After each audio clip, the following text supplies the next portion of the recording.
And again, to stick on this manufacturing example, the thing about manufacturing facilities is that they often use a ton of energy just based on what's going on in those buildings.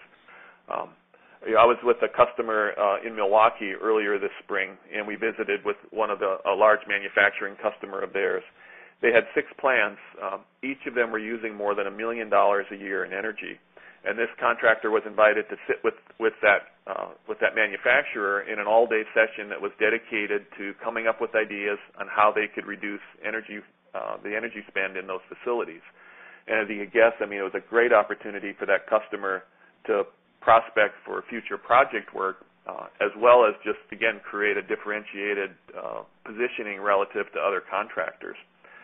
So the key point, I guess, is, don't let the fact that a building, may not be easily rated at the beginning necessarily hold you up. Calculate the energy use, the cost per square foot.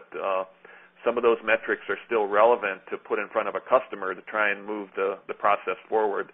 And again, recognize that the whole rest of the process, the assessments and audits to some degree, but especially the measurement and verification offering that we'll talk about in the future sessions, are certainly directly applicable to manufacturing and industrial facilities.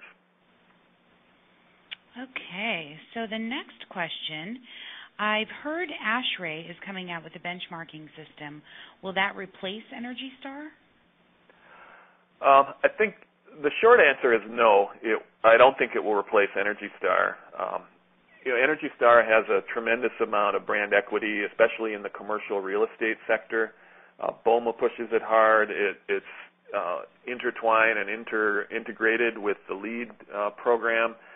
So it's clearly the industry standard when it comes to benchmarking commercial buildings.